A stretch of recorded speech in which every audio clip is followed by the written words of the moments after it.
I'm deeply pained. When we talk on the on the president's address, the Honorable Prime Minister leaves the chamber. Today, when we're speaking on the finance bill, the Honorable Finance Minister leaves the chamber. In any moment of decision, the best thing you can do is the right thing. The next best thing you can do is the wrong thing.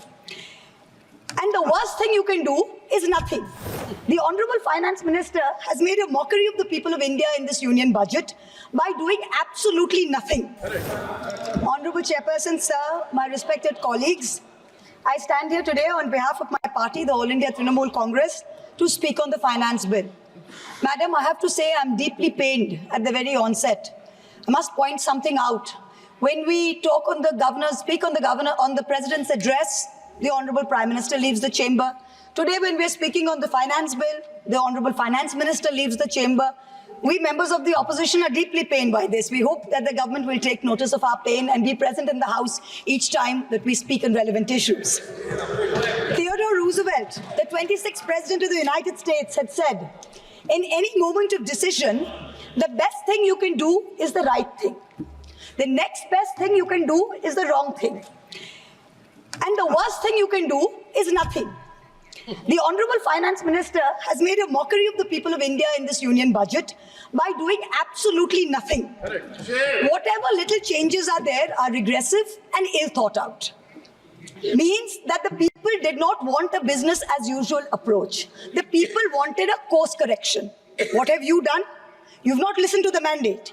Vinash Kale Viprit Buddhi, you have done the exact opposite. You've kept the same cabinet, you've kept the same finance minister who's given the same shoddy budget. Who is this budget for? The middle class make up 31% of India. The poor make up between 60 and 65% of India. I will demonstrate how this budget systematically strangles the poor and the middle class. This is a kursi bajao budget, a save the chair budget for this government, and even that it doesn't do very well. Broadly, there are two types of taxes: direct taxes, indirect taxes. Direct taxes are known as progressive taxes. Why are they progressive? So income tax, property tax, investment tax on capital gains, these are done in a way that the richer you are, the more tax you pay. So they're kind of fairer. Sir, please. Sir. Sir, you're a chat person. What is it? Indirect taxes are regressive because everyone from the richest billionaire to the poorest laborer is paying the exact same tax. So GST, duties on petrol, duties on diesel are all indirect taxes. When we strive for a fair and equitable economy, we must have the balance of direct taxes and indirect taxes right. The US and the Europe broadly collect about 60% through direct taxes and 40% through indirect taxes. Some Scandinavian states with welfare models collect 70% through direct taxes, 30% from indirect taxes. In India, it is the exact opposite. 65% of tax collection comes from indirect taxes, where billionaires pay the same as the poorest laborers, and only 35% comes from direct taxes. Even within the direct tax bracket, for the first time in our country's history, salaried professionals and the middle class are sharing a greater tax burden than rich corporates. The middle class is contributing 55% of direct income taxes under this government, up from 38% under the UPA. The richest corporates in India today contribute only 45% of direct taxes. Not only is the middle class being taxed, but now with this budget, the savings of the middle class have also been taxed with removal of indexation and with a rise in the short-term capital gains. Investors who've made more than 11% return, we've done the calculation, that's about the threshold rate. If you have made more than 11% returns, so if you've made higher returns, then this new tax regime with the removal of indexation has happened is good for you. Now, people like our parents, pensioners, salaried middle class, risk-averse people who invested in gold, in property, in debt mutual funds, the removal of indexation has harmed them disproportionately. So the middle class has lost out. Debt mutual fund holders will end up paying more than 40% more tax because indexation is being changed from 20% to 12% for investments made before April 1st, 2023. So this is effectively penalizing those who've made low profits. You've anyway made lower profits. People think real estate has made enormous profits. If you look at RBI's housing index for the past 10 years, the average rise in property prices has been between 4.5% and 5%. So if the middle class is invested in property, that is below 11% return, so indexation is going to harm you. The current GST regime is irrational and iniquitous. There is 18% GST levied on life insurance and medical insurance products. The Honorable MOS Finance yesterday on Monday told this House that the government has collected 8,263 crores as GST on health insurance for the fiscal year 23-24 alone. This is blood money. Our Honorable Chief Minister Mamata Banerjee wrote a letter to the Finance Minister, to the centre, pointing out that this is a completely anti-people tax. What is life insurance? What is health insurance? It is people guaranteeing and spending money and protecting against life's uncertainties, against accident, against injury, against ill health, against death. What are you doing? You are imposing GST, same rate that a billionaire pays, the poorest middle class person has to pay. So people are deterred from taking out new policies. People are deterred from continuing existing insurance. This should be removed at the earliest. Now, let me now move on to what affects more than 70% of Indian citizens, social sector allocations. The general trend over the past decade, in every budget in the last 10 years, of which our Honorable Finance Minister has presented 7, has been in nominal terms, you have allocated more money to the social sector. But if you account for inflation and you look at real allocations, inflation adjusted, allocations have seen reductions of over 25% in the past 10 years. I'm going to look at real allocations, that is adjusted for inflation, for some major schemes in the past 10 years. Sarva Shiksha Abhijan, minus 18%. Rashtriya Madhyamik Shiksha Abhiyan, minus 9%. ICDS, which affects every child, it's a school scheme, minus 34%. Mission Anganwadi, minus 5%. PM Poshan, minus 45%.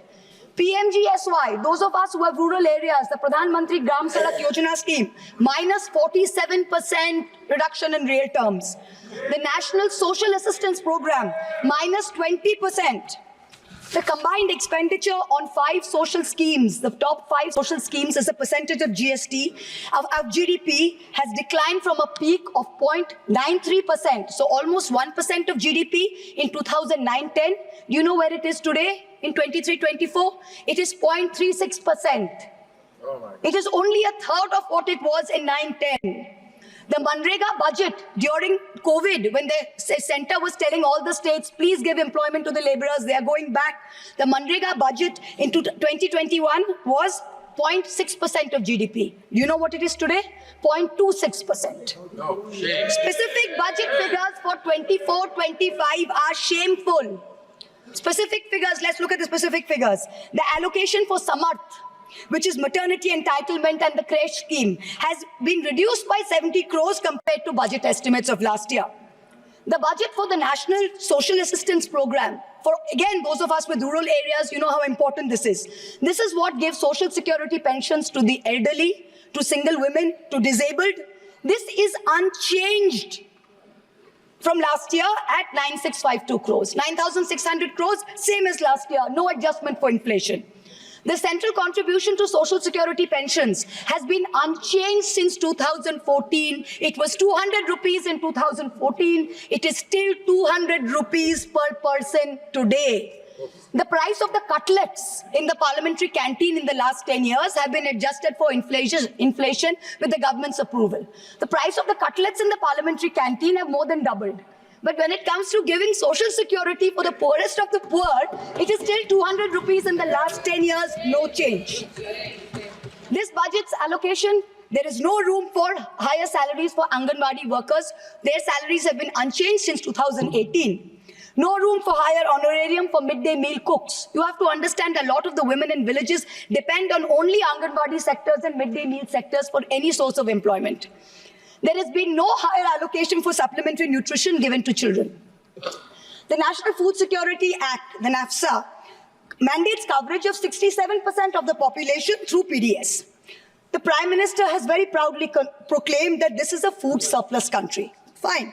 Then why have we not increased the population covered under rations Since 2011, you have not had a census. Since you have not had a census, you have not increased the number of people being covered under rations. Also, one very important question. Why is the central government blatantly defying the directions of the Supreme Court? We went to the Supreme Court on the migrant workers case. The Supreme Court gave an order, a direct order to the central government that the central government is to give rations to 8 crore migrant workers of the unorganized sector who have been left out of the food security net. The last hearing was on 16 July 2024. Court again said that you have to please give money to the states which have issued additional cards, ration cards. But there's no room in the budget for this. There is no allocation. In this rush to protect its own chair, the government is making a very dangerous mistake, which is it's not giving enough to protect our borders. Military experts have repeatedly warned us that India's military capability has to be modernized because we are fighting on two fronts. One is against China, we need a dissuasive deterrent. Against Pakistan, we need an offensive deterrent. The budgetary allocation for defense in this budget is 6.22 lakh crores. This is a marginal decrease of 2,000 crores compared to revised budget estimates. We have reduced it by 2,000 crores. This year's allocation, the budget defense allocation is 1.9% of GDP. This is the lowest since 1960, the lowest.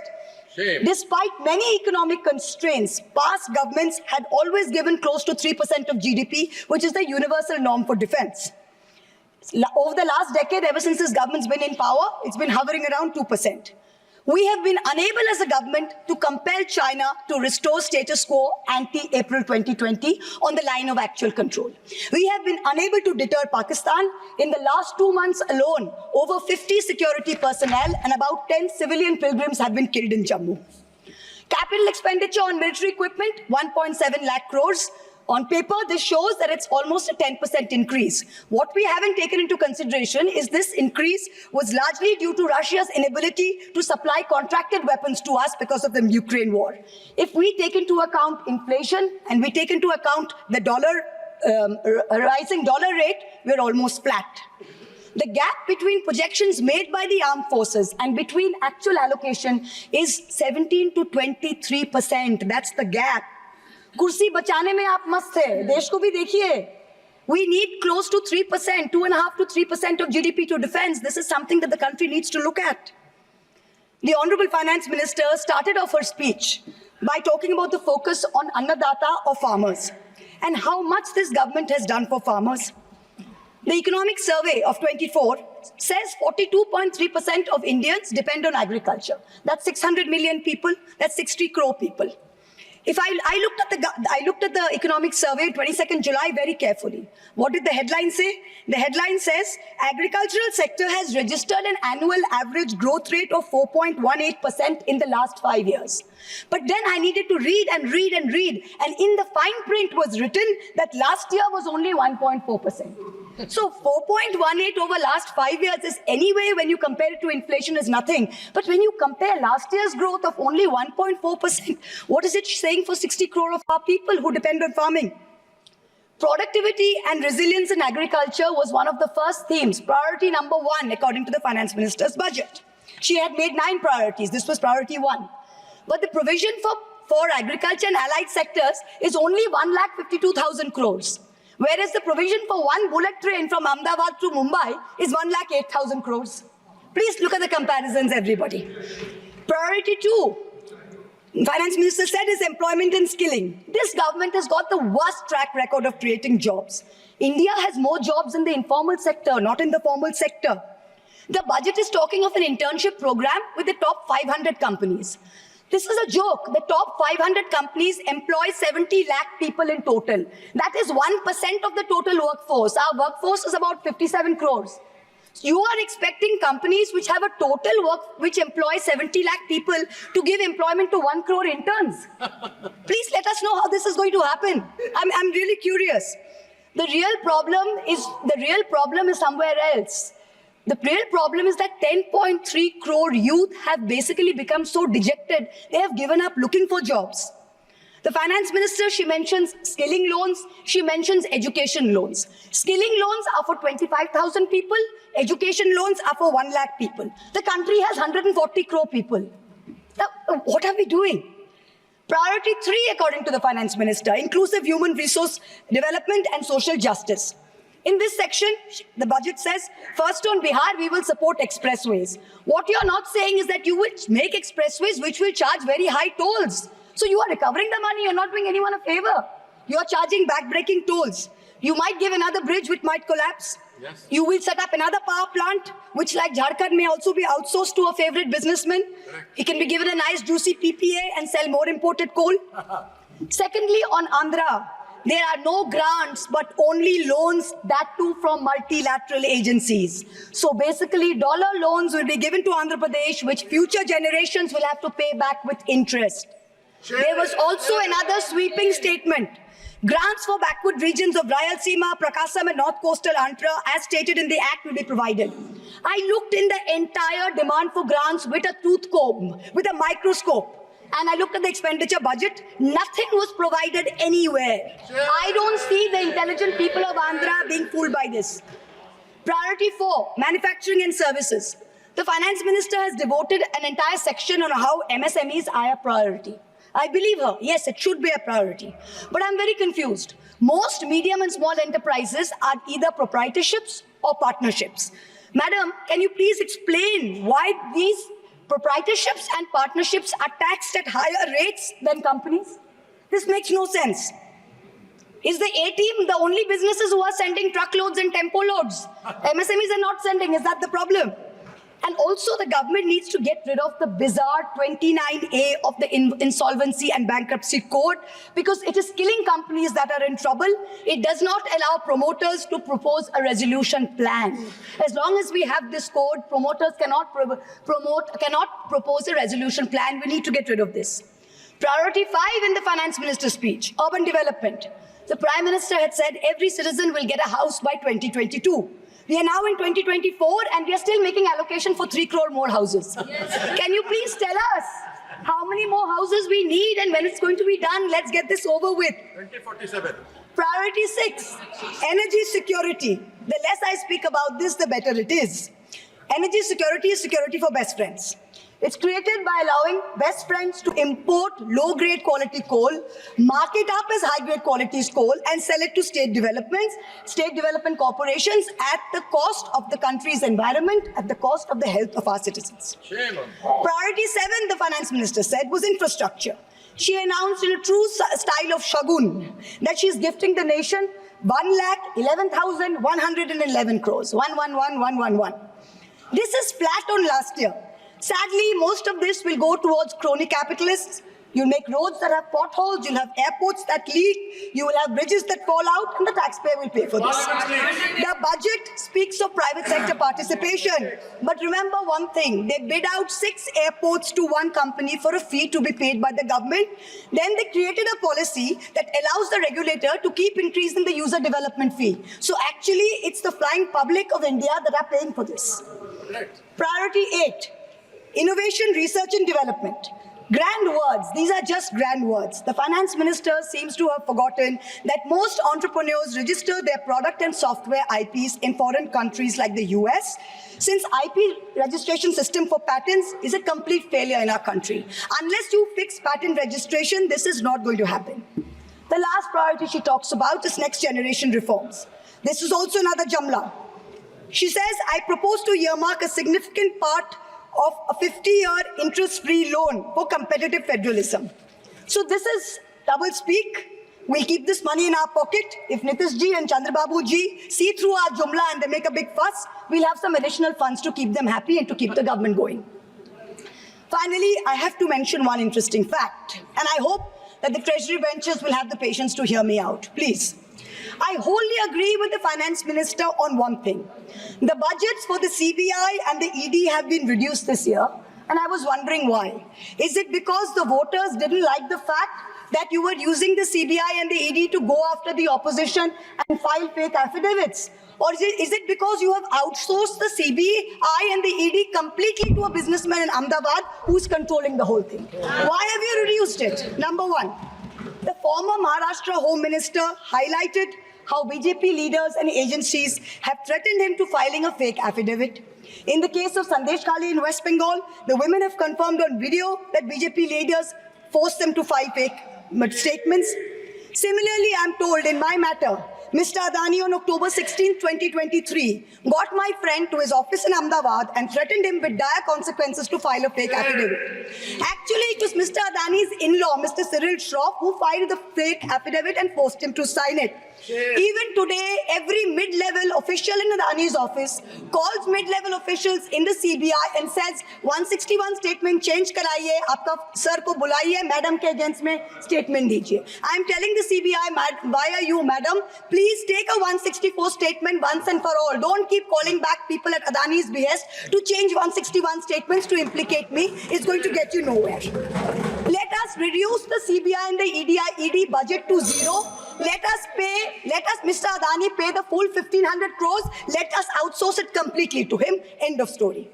In short, this Kursi Bajao budget is a desperate attempt by the government to stick its head in the sand and act like that the mandate of 2024 never happened.